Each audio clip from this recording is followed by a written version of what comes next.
Jane Velez-Mitchell here for The Fix. Here's a question.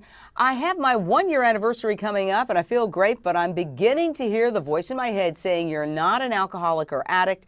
Any advice on how to ward this off? Well, they say that this is a disease of amnesia. And one of the reasons that we have to constantly work a program of sobriety and hang around other sober people and talk about our experiences back when we were using is that we want to forget. Every fiber in our being wants to be able to say, we're normal, we're like those normies out there, we can go out and have 1 glass of wine or have a little substance here or there, and it's just not true. And what they say is 1 is too much and 1,000 isn't enough. So if we do not constantly remind ourselves of what it was like when we were in the throes of our addiction, we are going to forget. And we are going to be told by this little voice in our head that wants to be able to use again, it's okay, you can do it.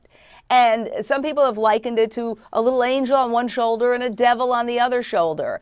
And they say either you're heading toward more sobriety or you're heading toward a drink or a drug. And I really believe that. We're never constant. The only thing that is constant is that our program of recovery is constantly changing. All we have is today, and not to rattle off a bunch of cliches, but they're cliches because they're true. It works if you work it. It's not something that you can just lounge around having in your back pocket and say, well, I'm cured. There is no cure. This is a daily reprieve, and we have to stay in touch with our higher power, whatever you want that to be, and try to stay on the spiritual beam and be real about what's going on with ourselves and dig deep, sit through our feelings.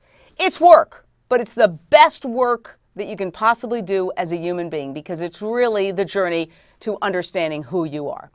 So I hope that helps. Jane Velez-Mitchell here. You can check out my show weeknights, 7 p.m. Eastern on HLN.